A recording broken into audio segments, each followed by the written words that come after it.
사람은 모두 불안에 의해 움직인다.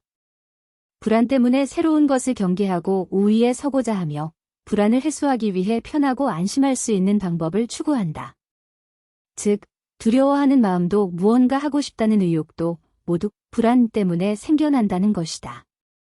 여기에 부정적인 정보에 우선적으로 주목하는 부정성 편향이라는 사람의 특성도 한몫한다. 이러한 성향 때문에 뇌가 정보를 다 처리하지 못하고 생각할수록 불안해지는 상황이 벌어지는 것이다. 발상을 바꿔야 한다. 앞으로는 불안해하지 말아야지가 아니라 불안과 더불어 살아가야지라고 생각하자. 걱정 많은 인간의 성향 중 하나인 불안은 지금의 고도 사회를 탄생시켰다. 과거의 장수도 현대에 잘 나가는 비즈니스맨도 세계를 무대로 대단한 성과를 내며 활발히 활동하는 사람들 모두 불안을 모르는 사람들이 아니다. 불안의 에너지를 긍정적인 방향으로 소화해 다른 사람들이 하지 않는 것을 해내는 사람들이다. 뇌 구조상 불안해하지 않는 사람은 단언컨대 없다. 걱정하는 일의 90%는 일어나지 않는다. 걱정거리의 79%는 실제로 일어나지 않고 16%의 사건은 미리 준비하면 대처할 수 있다. 즉, 걱정이 현실이 될 확률은 5%인 것이다. 이 5%의 확률로 일어나는 일은 사상 초유의 천재지변처럼 사람의 힘으로는 막기 힘든 일이다. 지금의 불안, 1년 후엔 기억하지 못한다. 시간 가는 줄 모르고 어떤 일에 열중할 때 그 순간에는 무엇과도 바꿀 수 없는 충족감이 있다. 왜냐하면 어떤 일에 열중할 때는 다른 생각을 할 수 없기 때문이다. 부정적인 충동에 휩싸이면 사람은 도피성 행동을 하게 된다.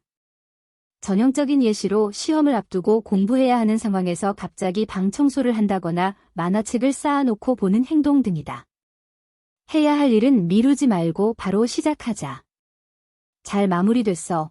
의외로 재미있었어와 같은 감각이나 성취 경험을 쌓으면 집중하는 회로가 생겨난다. 일에 집중하는 시간에는 생각을 멈춰보기 바란다. 고민 중 대다수는 지금 하는 일을 그만둬야 할까? 였고, 다음은 결혼을 해야 할까? 였는데 놀랍게도 이용자의 63%는 동전 던지기 결과에 따라 행동했다. 더 놀라운 것은 동전 던지기 결과를 떠나 고민을 해결하기 위해서 직접 행동을 한 사람은 6개월 후 행복도가 높은 것으로 조사됐다는 점이다. 다시 말해 퇴사를 결심한 사람도 그냥 이대로 열심히 다니자고 결심한 사람도 행복도가 높아졌다는 것이다. 결단을 내려야 하는 문제는 어떻게 결정할지가 아니라 결정할 수 있는지가 중요하다.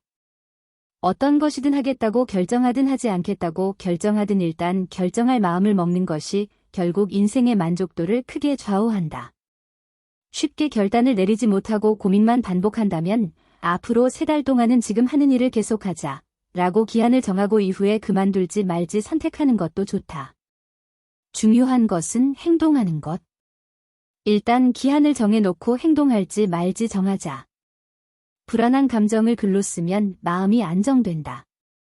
하루에 15분 정도 4일간 부정적인 감정을 글로 쓴 결과 그룹은 일시적으로 부정적인 감정이 강해졌지만 장기적으로는 긍정적 감정이 강해진 것으로 나타났다. 글을 쓸 때 포인트는 통찰 언어를 사용하는 것이다. 통찰 언어란 생각한다, 느낀다, 이해한다 등과 같은 사고나 이해에 관련된 말로 이런 언어를 많이 사용한 사람일수록 부정적인 감정이 줄어든 것으로 나타났다. 스트레스가 쌓이면 사람들은 다양한 충동에 사로잡힌다. 예를 들어 당겨, 중독성 있는 음식을 먹고 싶어 와 같은 충동 말이다. 뉴욕 세인트루크 병원의 리처드 웨일 연구진은 이런 생리적 충동을 쉽게 가라앉히는 방법이 있다고 발표했다. 그것은 태핑이다. 태핑이란 5손가락을 톡톡톡 가볍게 두드리듯 움직이는 동작을 말한다. 이 태핑을 이마에 30초간 하면 폭식 충동이 반으로 줄어든다는 연구 결과가 있다. 태핑하는 곳은 귀도 좋고 벽을 두드려도 3분의 2 정도 충동이 억제되는 효과가 있다.